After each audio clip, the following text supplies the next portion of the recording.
शहीद हुए हैं उनको हम सत सत नमन करते हैं। इस मंच के अध्यक्षता कर रहे हैं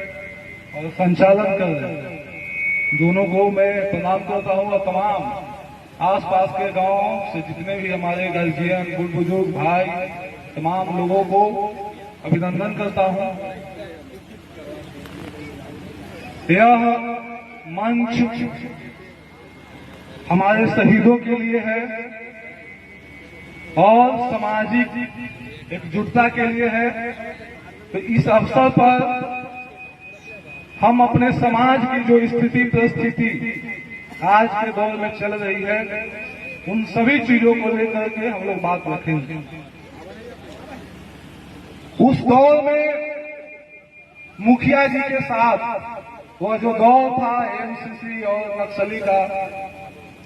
उस दौर में जहां तक मैं समझता हूं मुखिया जी के साथ भी लड़ने वाले लोग इस सभा में मौजूद हैं और उस दौर से हमारे पीढ़ी को निकालने में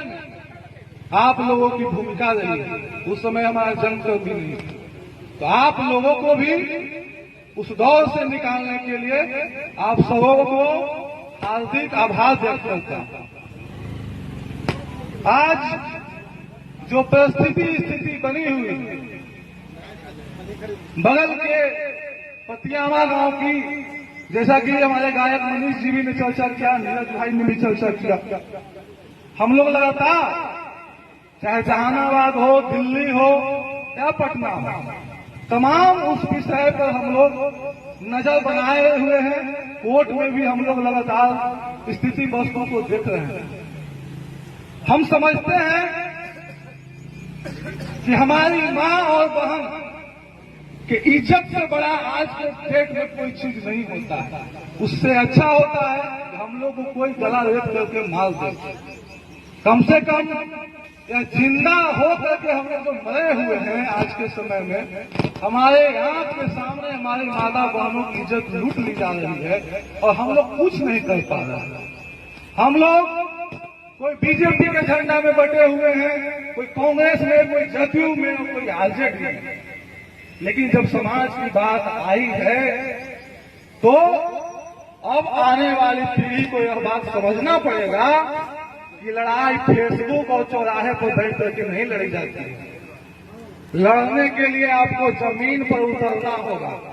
चाहे इतिहास के पन्ना में जाइए, चाहे भूत भविष्य के पन्ना में जाइए, बिना जमीन पर उतरे आपको न्याय मिलना असंभव। आप अपने क्षेत्र में सिंचाई के सवाल पर नहीं लड़िएगा,